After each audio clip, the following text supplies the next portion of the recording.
You know, my mom has been bugging me for months now to get the doors done on her laundry room cabinets. I installed them about a year ago, so I guess it's probably time I should finish those up. So that's what we're going to do today on the Wood Whisperer. We're going to make some raised panel doors.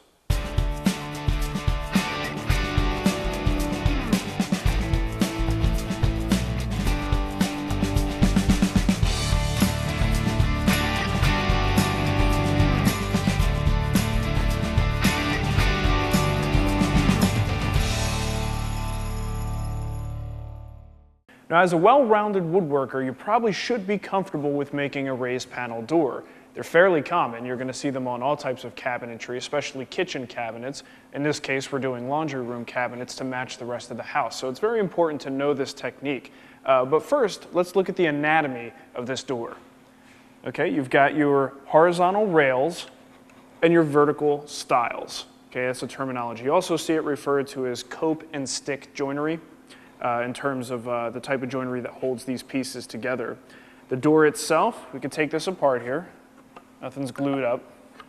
The door itself is the raised panel. Okay, so it's just a 3/4 inch piece. This happens to be hickory. And you can see it's got this nice curve showing the actual raised material here. And then we have a nice tenon, essentially. And this is going to allow this panel, all solid wood, to float in the grooves that are cut into this piece. Okay, so it can expand and contract safely without having any major wood movement issues later on. Now let's take a closer look at the rail and stile pieces and see what we've actually done. Okay, this is one of our rail pieces, and this is a vertical stile. Now, not only do they both have a groove cut in it, okay, and that's going to house the end of our panel, they've also got a decorative edge on the inside, all the way around.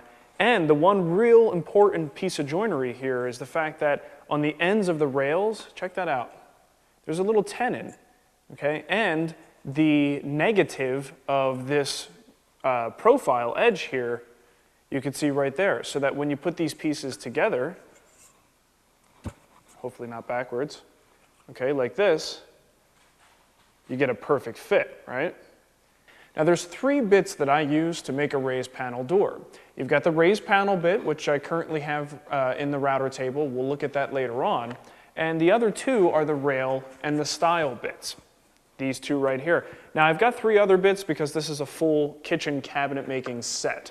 Honestly, I hardly ever even use these other 2. So let's take a closer look at the rail and stile bit. That's where things get a little bit confusing for people because they look the same. I mean, really, they're positive and negative of each other so that we can get that tight joint in our rail pieces to our stile pieces. So the one we're going to actually do the most cutting with is our stile bit. Now, I would recommend figuring out which one is which and then do what I did, mark one with an S and one with an R. I think there's an S under there. You see that? Okay, and that makes sure that you're not going to get these confused in the future. Obviously, only one can do the right job for the right piece, but you don't want to find out the hard way and go through a ton of practice pieces just to find that out. Okay, so this is the stile bit. Imagine this mounted in the router table, and here we go with one of our stile pieces. Okay, and we can see how that profile is put. So what we actually do is cut the groove for our panel, and we have a nice decorative profile cut in our piece at the same time.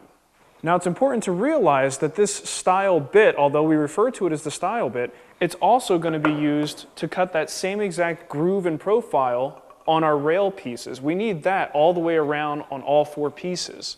Now the rail bit is a little bit different. The only place we're going to use the rail bit is on the ends of the rails, the end grain of the rails. And you can see as you run that over, it would cut its profile into the end like so, and then this profile fits perfectly over what we had cut previously with our stile bit. Now setting up those router bits could seem like the hardest part of the project, but in reality, the most critical part is getting the numbers right from the start. So we're going to go over to the laundry room, take some measurements off the cabinets, and I'm going to show you how using this set and the properties of this set, remember yours might be a little bit different, so consult your manual. But I'm going to show you using my set what the measurements are and how I go from a certain size cabinet to specifically sized door parts. Welcome to my mom's laundry room. I'm going to take some measurements right off of the cabinets themselves. We've got a standard face frame here, and what I like to do is, first of all, you got to figure out what is the overlay of your doors. And what I mean by overlay is the hinges themselves have properties, in fact you're usually inscribed with what size they are, that dictate how far over this frame the door is going to actually lay, because these are overlay doors. So you can have a 1/4 inch, you could have 3/8 inch, you could have 1/2 inch if you want. And in this case, I chose 1/2 inch overlay. So, because I know my doors are going to come out to a 1/2 inch on both sides, I wanted to mark that with a pencil. Okay, so I took my ruler, mark a 1/2 inch line there, another 1/2 inch in from the edge here. And then my final width from side to side is from pencil mark to pencil mark. Okay, you write that number down, and that is our total width of both doors put together. Do that for each case, and we should be good to go. Now that we know the total width of our cabinet, we know that those two doors need to span that distance. So let's draw everything out. Okay, you got your cabinet here, and we know that it has to be 30 1/8 across with two doors. But I don't want the two doors to be butted right up against each other. I want a little bit of a space there. So in between the doors, I want a 1/8 inch gap. So 30 1/8 minus 1/8 leaves 15 for the left door and 15 for the right door. Nice even number. Okay, so with a total of 15 inches across, let's look at a single door and draw out the profile, see what that's going to look like. Okay, so each door has a vertical stile and a center panel. Okay, stile 1, stile 2, center panel. Now I know I want my stiles to be 2 1/4 inches. Easy enough, right? So if this total is 15 across, 15 minus 2 1/4 minus 2 1/4 leaves us with a 10 1/2 inch distance in between our stiles. Okay, now where this can get confusing is that's actually not the width of our panel. That's the distance between these two stiles. Our panel floats in the grooves that are cut into the stile. So the panel is actually, this dotted line kind of represents the second layer here. The panel is actually going to go into these grooves by whatever amount your router bit is set for, or what it is specified for. Mine happens to be 3/8, so double check the literature or take a physical measurement to figure out how deep it's going to cut that groove. Okay, so in my case, I've got 3/8 on that side, 3/8 on that side. Okay, so 3/8 and 3/8 together is 3/4 of an inch. You want to add that to the 10 1/2, giving me a total of 11 1/4 inches. Now, keep in mind, that is the maximum width of this panel. We do want to leave a little bit of room, a little bit of breathing room for that panel. Otherwise, it's not going to be able to expand and contract during different changes in humidity and seasonal change. So 11 1/4 is the number we're going to shoot for, and we're going to knock it down probably an 1/8 shy, but we're going to make sure that we have at least 11 1/4. We can always trim it up after the panels are cut. Okay, now the vertical dimension happens to be a little bit easier. In the vertical dimension, we've got another piece up here. That is our rail piece, our bottom rail piece, and then you've got the panel in the middle. Now we know the total from our measurement is 16 1/4 inches. Okay, we also know, just like with the stile pieces, 2 1/4 inches for the two rail pieces. So if we do the math, 16 1/4 minus 2 1/4, 2 1/4, that's 4 1/2. Okay, that equals 11 3/4. So 11 3/4 now, again, is that distance between the rails. It's not the full length of our panel. We need to, again, add in the fact that we have these grooves. Same thing as the stiles. Okay, so we got 3/8 here, 3/8 here. So 11 3/4 plus another 3/4 total. That's the addition of the 3/8 and the 3/8. Gives us a total of 12 1/2 inches. Okay, so now that is the total length of our panel. Now that one, because wood wants to expand across the grain, not with the grain, we don't have to be too concerned about wood movement in that direction. So if I get a number of 12.5, I can pretty much hit 12.5 and be comfortable that it's not going to blow out the frame sometime down the line when the humidity picks up. So now that we have the dimensions of our center panel, figuring out the dimensions of the rails and stiles is no problem at all. Stiles are the easiest because there's no tricky joinery, nothing to worry about. The stile's length is the exact length of our door, which is 16.25. We've got that marked here, so that's the size we're going to cut those. The rails, on the other hand, those can be a little tricky, but we've already figured that number out because it's the same as the width of that panel. Remember, the router bit creates a tenon on the end of the rails that fits into that 3/8 inch groove that we cut into our stile pieces. So the number that we calculated here, this 11.25, that's going to be the length of our rail pieces. The other key thing to keep in mind is I did say to trim this panel down a little bit short of 11.25. We're not going to do that for the rail. We want that rail to be dead on exactly 11.25 inches in length. Now the first thing we're going to do is use our rail bit to cut the profile into the ends of our rail pieces. So let's check that into the router and get rolling. Now to set the height of the bit, there's one thing that I like to make sure we do, and that is keep a 1/16 inch lip here at the bottom of this piece. Okay, if you have that at a 1/16 of an inch, everything else sort of just falls in line in the right place.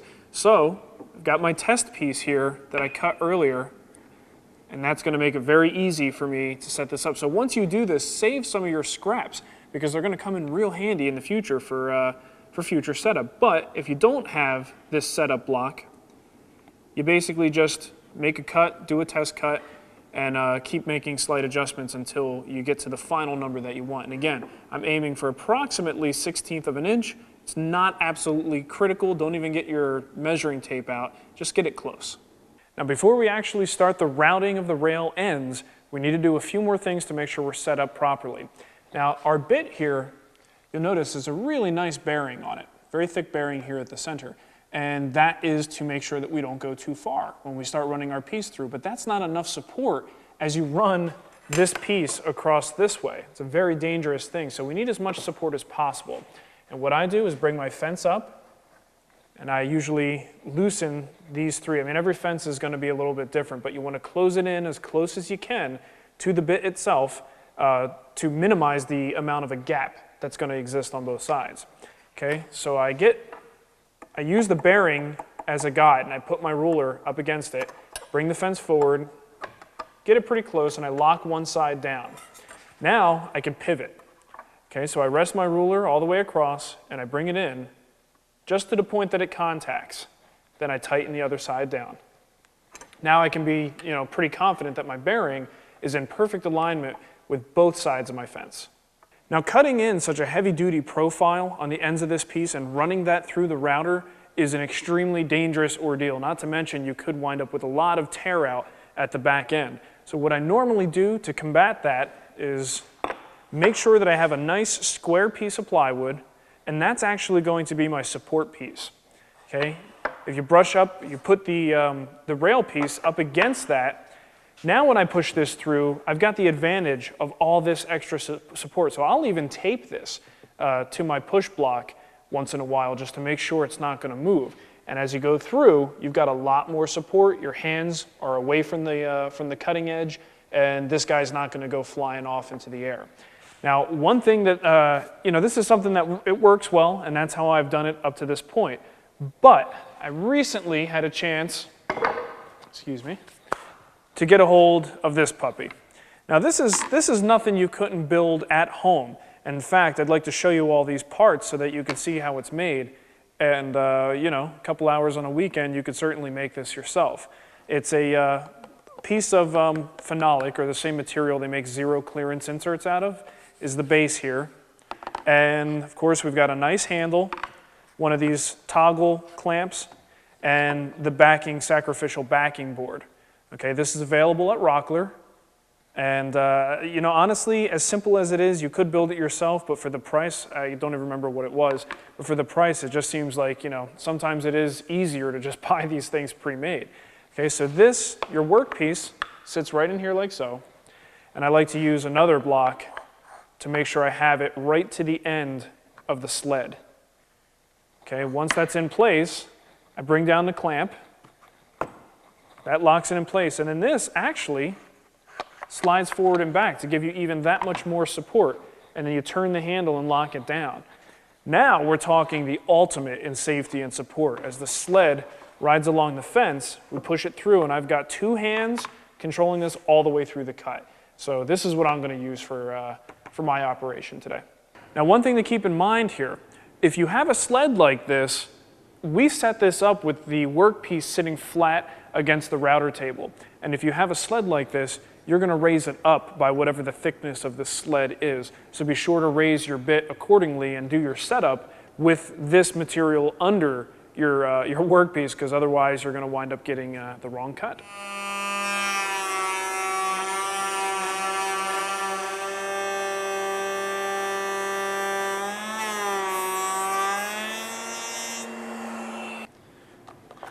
Now, as you can see, we've got our cope cut in the end of our rail piece. Okay, you want to do this to all of your rail ends now. So now we're installing the style bit, and we can cut our groove and profile into all 4 pieces for each door. Now, the best way that I find to set the height of the style bit is to use the piece that we just cut. So the end of our rail now shows where this tenon is going to go. And we know that this piece on our style bit cuts the groove that goes all the way around our frame. So if we match up this tenon with that blade right there, we should have it exactly where it needs to be. So let's go ahead and do that. And I eyeball it the first time. And you get pretty darn close by eye. Okay? Then you make a practice cut, see how well it fits, and if you got a nice tight fit where the pieces are flush with each other, you're good to go. Now we're going to use the same procedure as before with the ruler to line up our fence.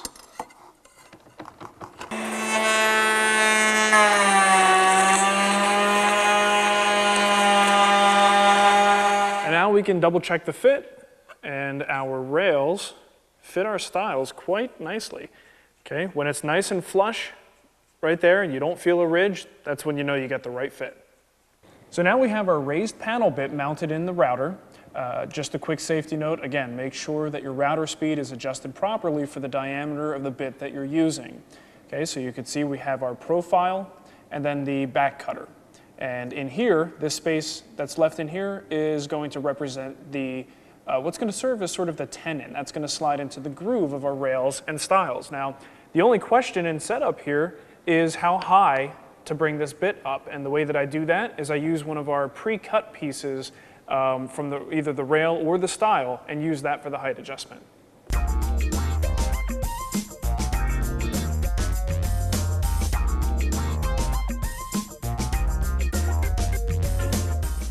Now I've got one of my rail pieces here upside down. Remember, it has to be upside down, and I want to line this tenon up with this space right here because we want the tenon of our panel to match the tenon on our rail piece.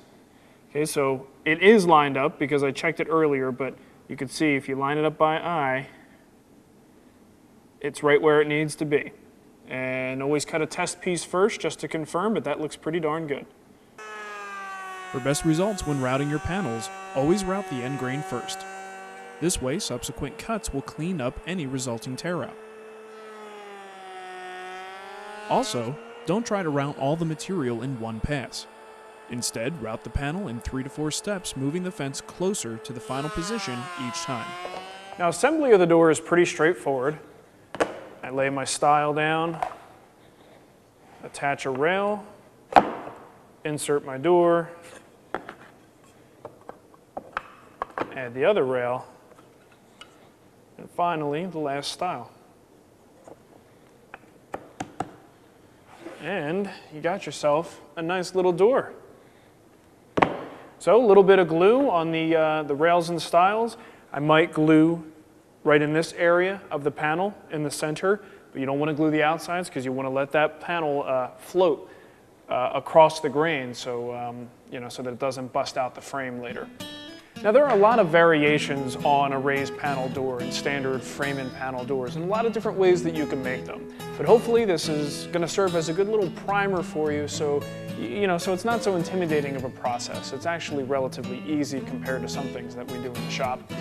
So if you have any questions or comments, feel free to email me at mark@thewoodwhisperer.com. Thanks for watching.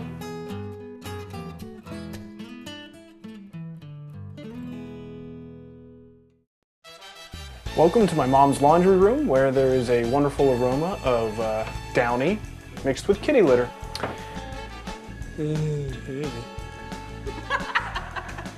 Again, make sure your speed is down to...